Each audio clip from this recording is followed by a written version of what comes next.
Hi friends, இன்னைக்கு ஹெல்த்தியான சுவரொட்டி சுவையான முறையில் எப்படி செய்கிறதுன்னு பார்க்கலாம். ஆட்டு மண்ணீரலுங்க, கோட் ஸ்ப்ளீன் இதை சுவரொட்டின்னு தான் ஈஸியாக சொல்லுவோம். இதோட இன்க்ரீடியன்ட்ஸ் எல்லாம் கொடுத்துருக்கேன். இப்போ வந்து மசாலா பொடி அரைக்கிறதுக்கு கொஞ்சம் சீரகம், மிளகு, சோம்பு, பட்டை, கிராம்பு, கூடையே கொஞ்சம் பொட்டுக்கடலை 2 ஸ்பூன் வச்சு மட்டும் அரைச்சிட்டு அந்த பொடியை எடுத்து எடுத்து வச்சுக்கலாம்.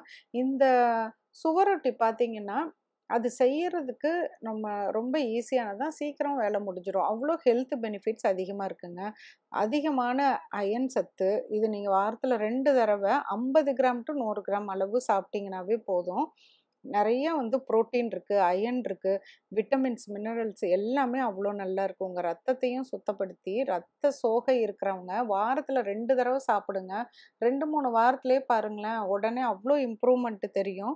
அதுக்கப்புறம் நம்மளோட லிவர் ஃபங்க்ஷனுக்குமே வந்து ரொம்ப நல்லதுன்னு சொல்லுவாங்க.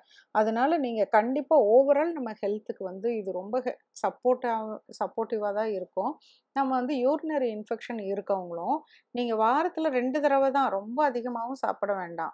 ஒரு 50 கிராம் டு 100 கிராம் அளவுக்கு சாப்பிட்டிங்கனாவே அந்த அளவுக்கு வந்து அதோட இம்ப்ரூவ்மெண்ட் வந்து நல்லா தெரியும். சாப்பிட்டு பாருங்கள். இதை நல்லா இப்படி கட் பண்ணிவிட்டு மேலே இருக்க அந்த லேயர் தான் கண்டிப்பாக வந்து எடுக்கணும். அப்போ தான் வந்து சாப்பிட்றதுக்கு நல்லாயிருக்கும். மஞ்சத்தூள் போட்டு கழுவி வெட்டி எடுத்து வச்சுக்கோங்க. ஒரு பேனில் கொஞ்சம் எண்ணெய் ஊற்றி இந்த இஞ்சி பூண்டை வந்து கொஞ்சோண்டு போட்டு வதக்கிட்டு, அதுக்கப்புறமேலு இந்த கட் பண்ணி வச்சுருக்க சுவரொட்டியும் போட்டுக்கலாம். இது பச்சையாக இருக்கிறப்ப செவுத்துல அடித்தாங்கன்னா அப்படியே ஒட்டிக்குமாங்க. அதனால தான் இது வேறு சுவரொட்டி அப்படின்னு வந்து சொல்கிறது.